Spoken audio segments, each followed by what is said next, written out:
Greetings! We are back to inspect Kylie Minogue's discography. I decided to listen to the next album, Let's Get To It, which is her final album on her PWL days. Supposedly, this album is at the least bottom on Kylie's discography. Released 1 year after Rhythm of Love, the album expressed through new jack swing, rave, and house. The project is the most experimental from the PW set, and apparently poses with Kylie's mature image as a crucial overview. Anyways, with 10 tracks, including 3 B-sides, let's get to it.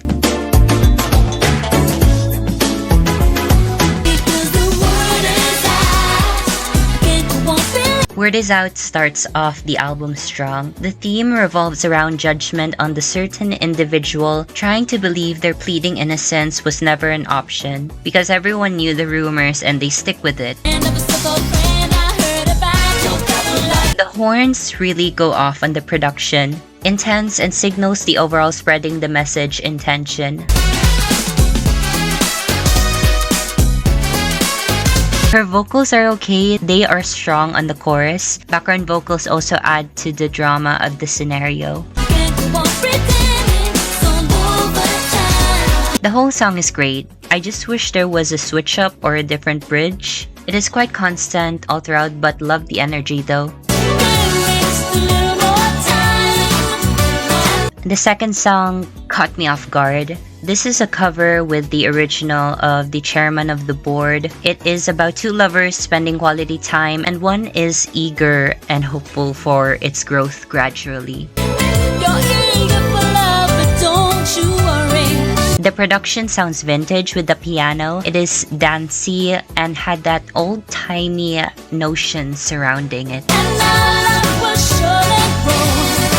Her vocals are cute, especially the rolling with the tongue part. Background vocals also added for the layers.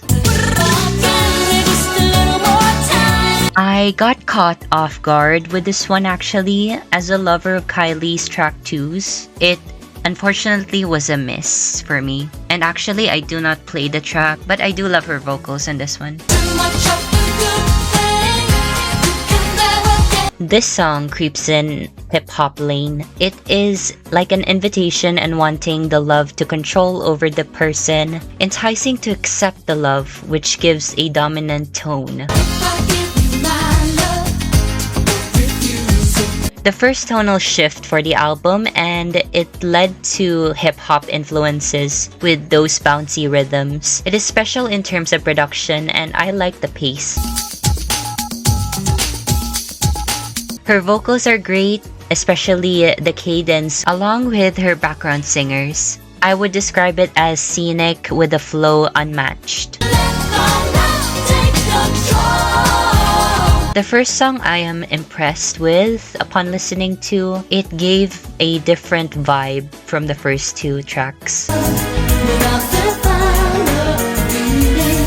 Finer Feelings is mature. Feeling the love without the utmost feelings is just sex without the gratification. Forward and direct towards the lover who is fading away from the relationship. It's just sex without the sexual healing. I think the production works on this one in a slow pace. The horns are there, but they are seamless and subtle to add an atmospheric flair. She showcases her range in the ad-libs, and progressively, I like it. The more I listen, the more I appreciate Type of Grower. The pseudo-ballad nature of the track is just enough with delight. A track on romantic yearning. 2 of them are regretting the breakup and missing each other's presence, filled with metaphors and soulful wording.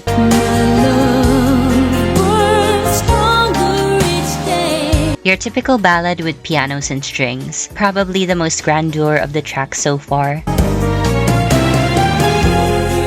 Her vocal range is quite spectacular in the track. With Keith Washington, they made magic in the harmonies. I do listen to this one and I like the song. However, I admit it is a bit dated.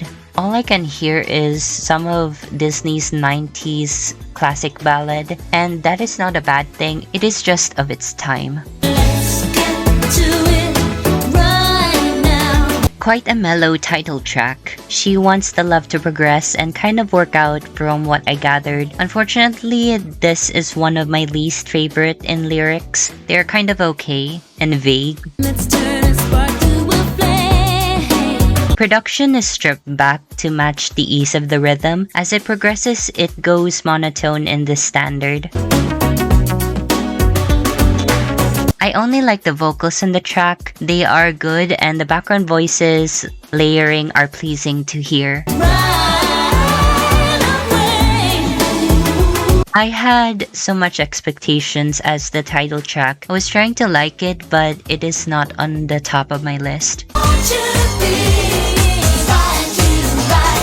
Right Here, Right Now stunned me. It is the instantaneous wanting of the love, a wild one, urging for the soulmate to come right here, right now at this very moment. I really love the instrumentals, anticipating and giving breathing room as well. It is on the same level with the vocals.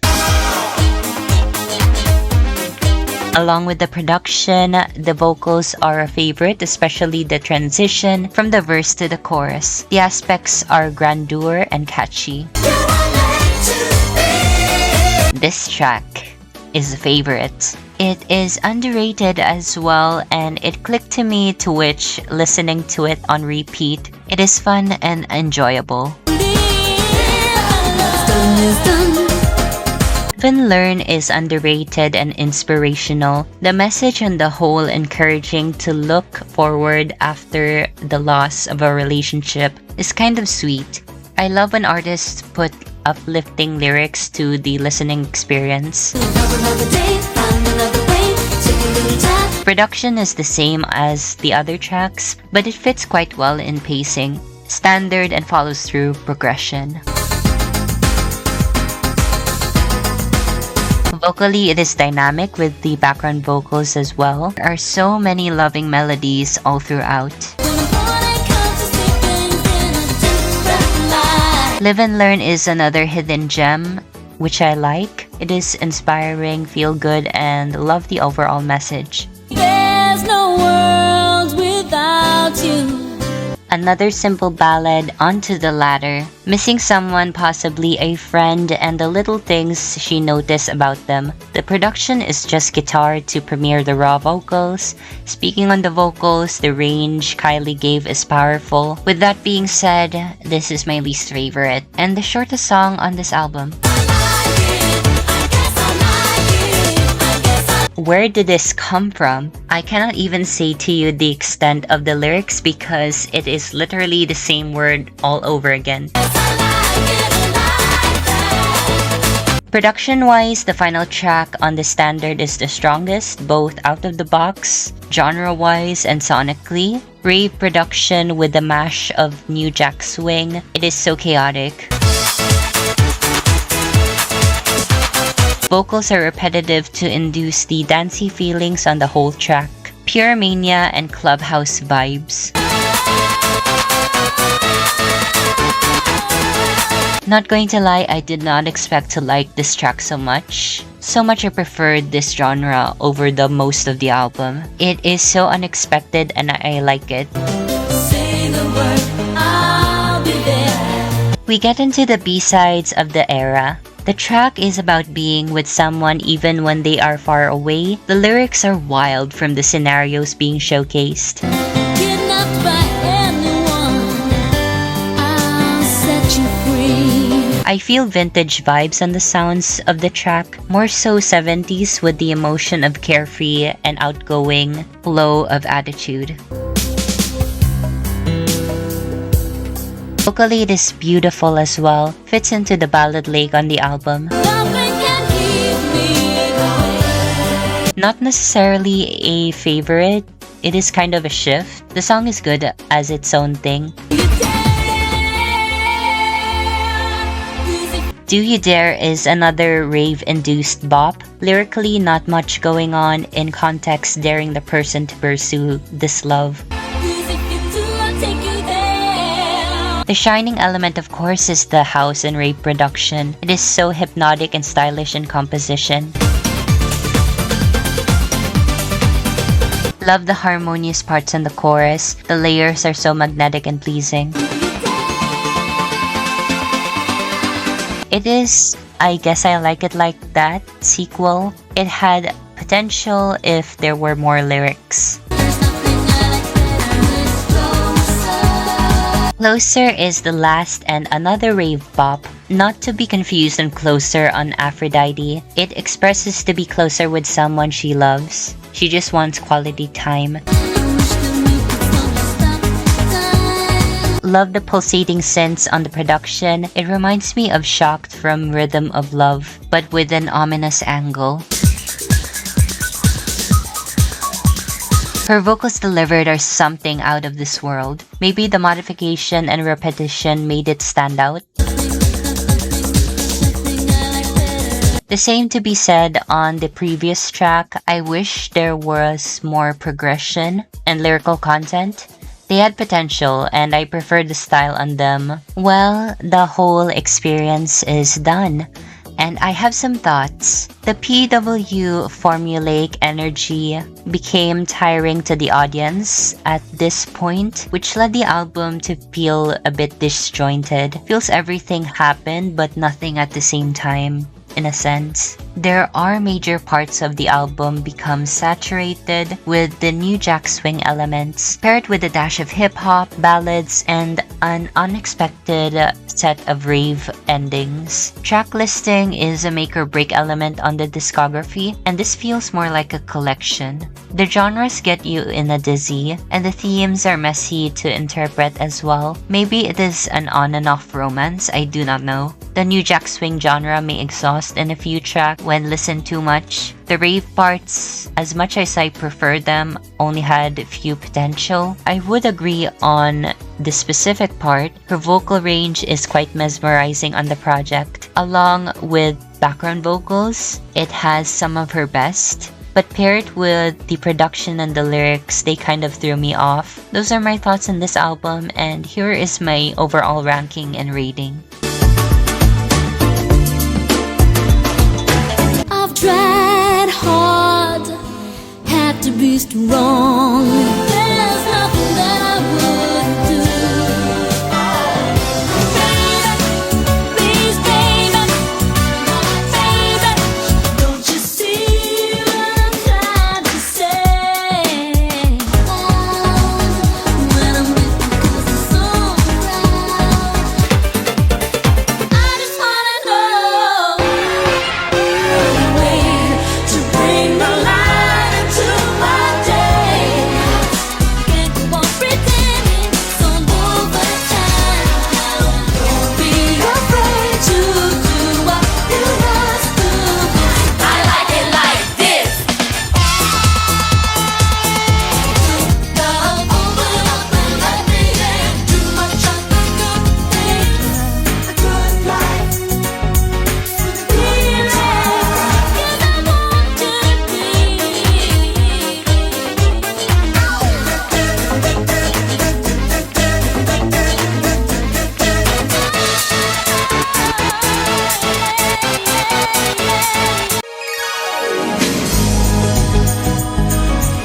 Let us get started with the visuals. Word Is Out features a quite scandalous notation to its plot. Kylie seems to entice the men along with her friends on the streets. The setting was in Camden Market with sultry choreography and mysterious aura, a daring spectacle, and exudes the whole mature vibe of the album. That's it, that's all I have to say. The drama in the next one is impeccable. If You Were With Me Now features shots of Kylie as an actress featured in many scenes of a film. The shots pertain all of her emotions from laughter to sadness from the background camera, with varying effects and some shots of Keith singing as well. I do not know why, but some of the clips feel funny to me. I cannot take it too seriously. I would give the visuals being aesthetically pleasing, just a little random in some shots and in execution. The third is Give Me Just a Little More Time, and it is similar to the previous visuals. Charming and energetic, Kylie is dancing along with everyone while the band is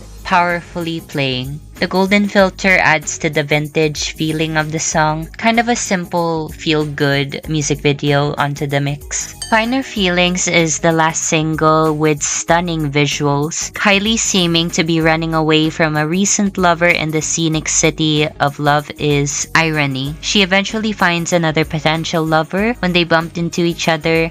Poor groceries though. In the end, she saw her past lover with the child. I didn't know if those are the same guy. The black and white noir flair is captivating and sets the whole emotional tone all throughout. Aesthetically pleasing and my favorite video, I guess, in the whole roster. I think my feelings towards the music videos in this era are fine. I'm used to Kylie's optimistic flair from the albums I reviewed. The only one which captivated me is Finer Feelings. I think visually they do stick consistently with dark colors, vintage themes, and dramatic portrayals. Set-wise, not necessarily my favorite. They are also scattered in randomness. Maybe they experimented visually as well to give a mature grin. In the end, they're just kind of there. I feel like there's so much they could do, but they are alright, I guess. Let us get onto the aesthetics. First is the album cover. All in black and white, Kylie in a medium shot, looking around her and you notice three men on the edge of the ratio. She's wearing a dress with variety, signaling the genres on the album as a surprise. The blue title plastered on the front with the same colored star icon. To be honest, I like the cover, minus the blue font. I guess if it was simpler or no font at all, it will gain a sense of striking impact. The way she looks around in caution makes the mood haunting in a smidge. Gives off a different vibe if you think about it. The whole composition has some nitpicks in my opinions, yet I do love her look. I think the styling for the era follows through from the previous album, but with a mature edge. Let's Get to It has a sense of sophistication to it. There are also a lot of garments of an image worthwhile. To this era, we have short dresses,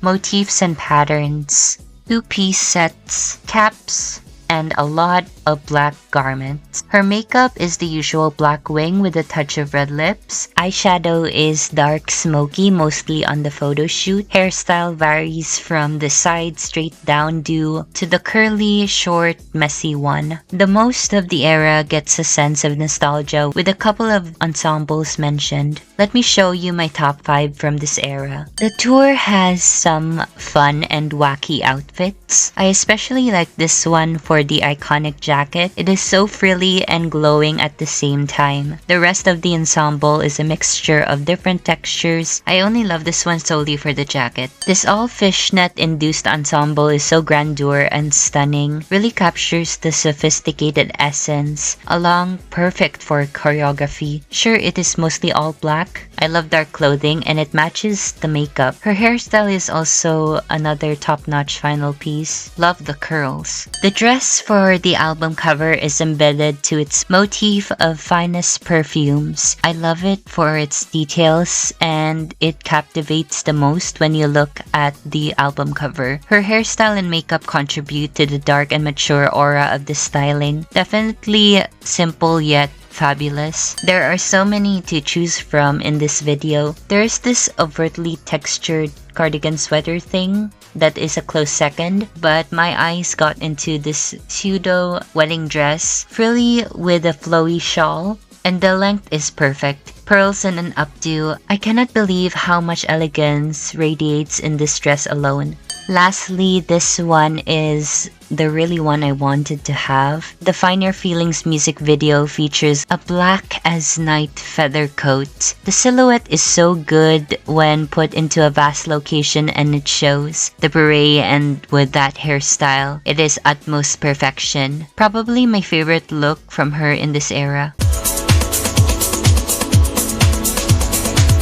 Let's get to my thoughts on the era. Kylie's most mature and experimental of the PW days. Entirely interesting yet messy in more ways than one. Themes of love, infatuation, yearning, and fun are spread around the block. Bunch of concepts familiar on the flame.